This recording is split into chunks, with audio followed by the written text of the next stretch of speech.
Hi witches, so today we're going to be chatting about one of my favorite herbs ever. I know you have heard me mention this like 1,001 times, but today we're going to talk about rosemary. My mother used to have these like huge rosemary bushes like on either side of the front door of my childhood home, so I definitely have a lot of good association with that. I remember how it smelled, and especially in the springtime. So it's just one of my favorite herbs, and I really recommend it. It's so powerful and just brings me such a good vibe.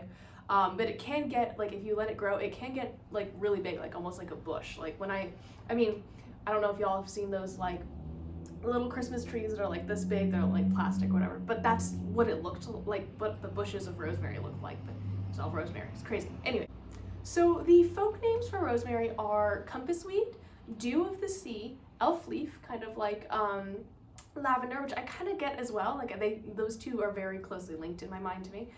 It's also called guard robe, incensier, libanotis, which sounds very cool in like Latin. It's called the polar plant, sea dew, and yeah, that's it. The planet it is associated with is the sun.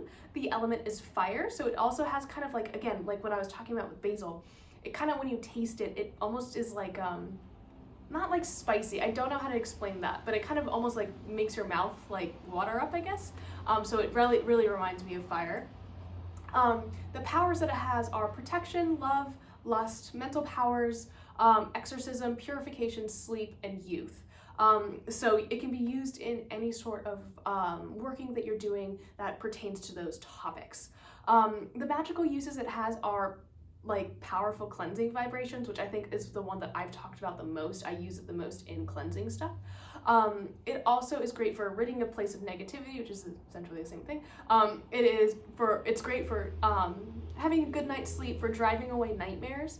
It protects the sleeper from harm. So if you are doing some like lucid dreaming or perhaps astral projection, rosemary is really great to protect you from anything perhaps attacking you or latching onto you.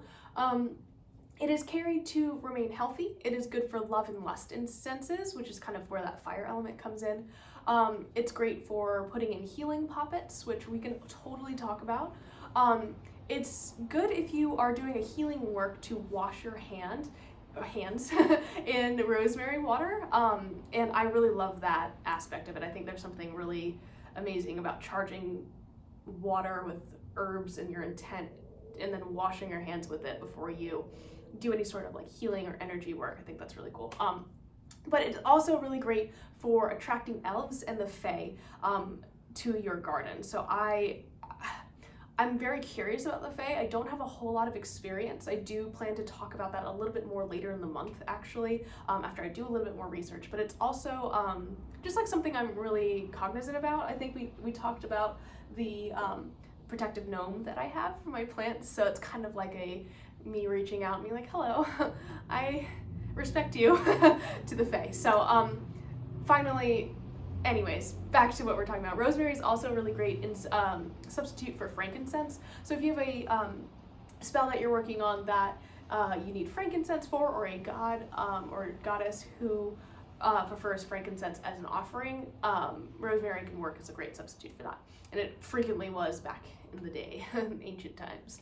So for rosemary spells, we've used rosemary in quite a few already.